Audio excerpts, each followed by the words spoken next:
दिक्कत होगी तो आप पूछ सकते हो। अब एक क्वेश्चन करते हैं, क्वेश्चन लिख लो। Calculate,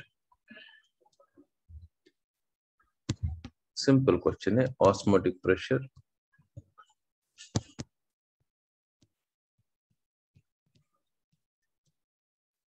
of 0.2 molar CaCl2 solution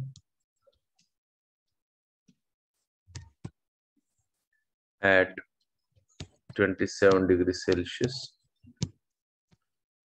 assuming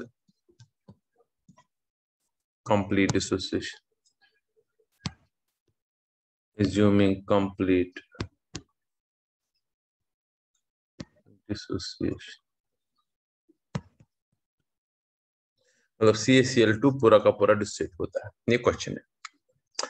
अब इसमें हमने इसमें हमने क्या करना काम, इसमें हमने पहले लिखना है गिवन क्या क्या, molarity C 0.2 molar, temperature T 27 degree Celsius, but हमें कैल्विन में चाहिए, प्लस करेंगे इसी जगह पर 273, 300 कैल्विन आएगा, राइट। कैल्शियम क्लोराइड के लिए, अब कैल्शियम क्लोराइड के लिए हमें और क्या चाहिए निकालना, आई। देख लीजिए, हम कैल्शियम क्लोराइड ले लेंगे, इसको डिसोसिएट करके देखेंगे, कंप्लीट डिसोसिएशन है, Ca2 प्लस है, 2Cl नेगेटिव है, हमने डाला 0.1 मोल, लेकिन वहां ज्यादा होंगे, तो I will be equal to 3/1, that is 3। अब फॉर्मूला यूज करेंगे, फॉर्मूला क्या है, पाई किसके बराबर है, I into CRT, right, is equal, I is 3, C is 0.2, R is 0.083 and 3 is 300। अब इसको सॉल्व करेंगे, ठीक है ना, जो भी निकल जाएगा वो आंसर होगा, ठीक है, वो कर लीजिए आप। रफली अगर मैं करूंगा 18 से करूंगा पहले,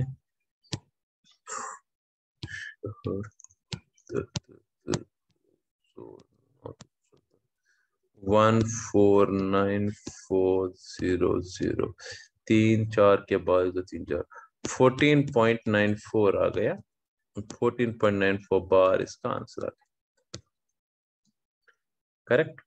सर हम R 1/12 भी रख सकते हैं ना? हाँ बिल्कुल, वहां पर नहीं लिखना चाहिए, वहां पर लिखो वैल्यू ही, मगर जब आप कैलकुलेट करोगे साइड में तो 1/12 लेके ले लो, 3 1 3 4 अगर करोगे उससे तो इजी जाएगा ज्यादा, ठीक है ना,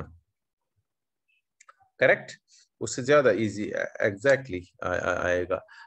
4 आएगा नीचे, 1 0 2 से भी कैंसिल हो जाएगा, 2 फिर क्या बचा उधर, फिर तो 15 बचा आएगा सर, तो लगभग, हाँ ठीक है 15 आएगा, 4.94 मुझे आया, मतलब 15 आएगा, बिल्कुल सही, राइट, वो बिल्कुल करेक्ट आएगा, ये निकला मगर वाटा फैक्टर से,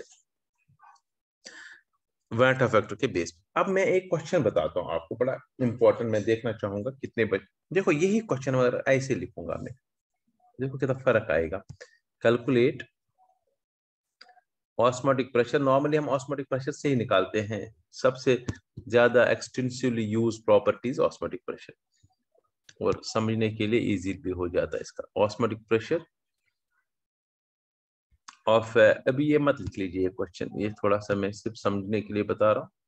0.2 molar solution of,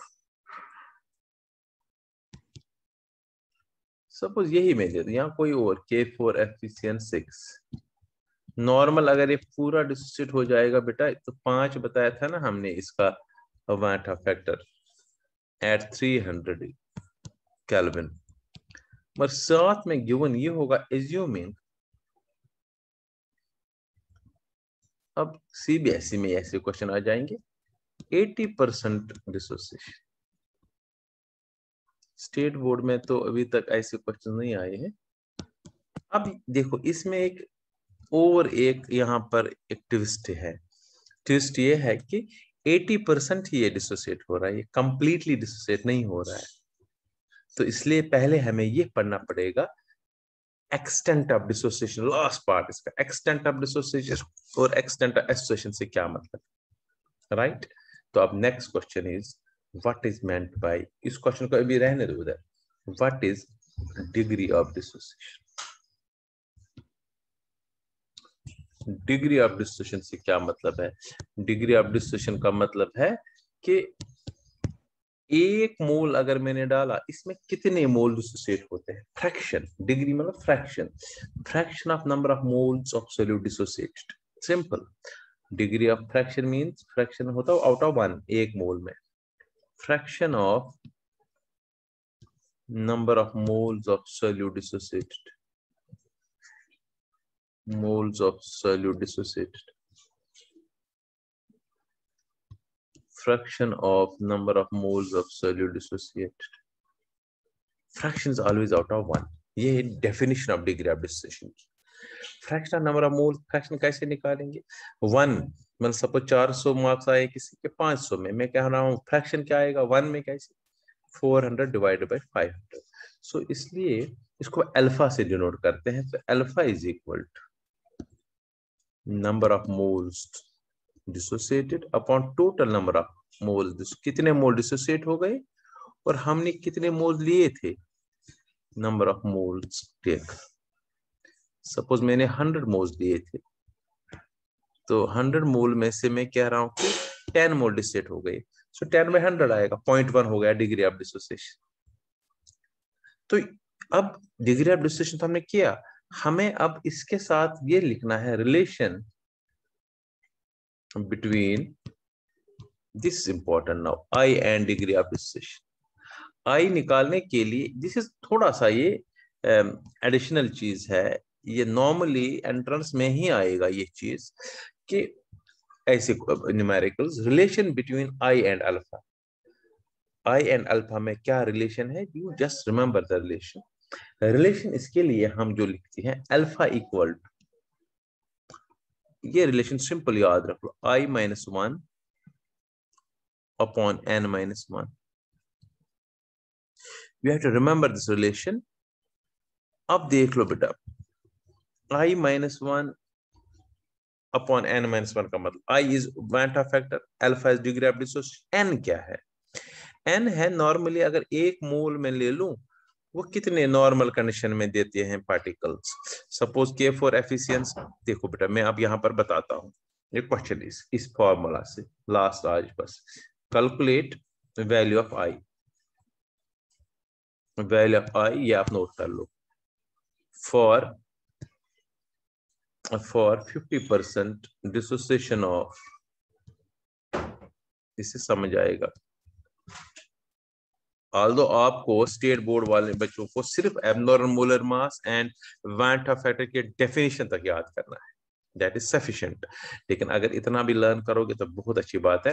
calculate value of I for 50% dissociation of K4 Fe6, फिर हम वो क्वेश्चन कर सकते हैं अपना जो हमने क्वेश्चन रखा। अब फॉर्मूला लगाएंगे, पहले मैं K4 Fe6 लेता हूं, इसको डिसोसिएट कर रहा हूं नॉर्मल में, नॉर्मल अगर सारा पूरा डिसोसिएट अगर होता या एक मोल अगर डिसोसिएट हो जाएगा तो कितना बनाएगा, 4K प्लस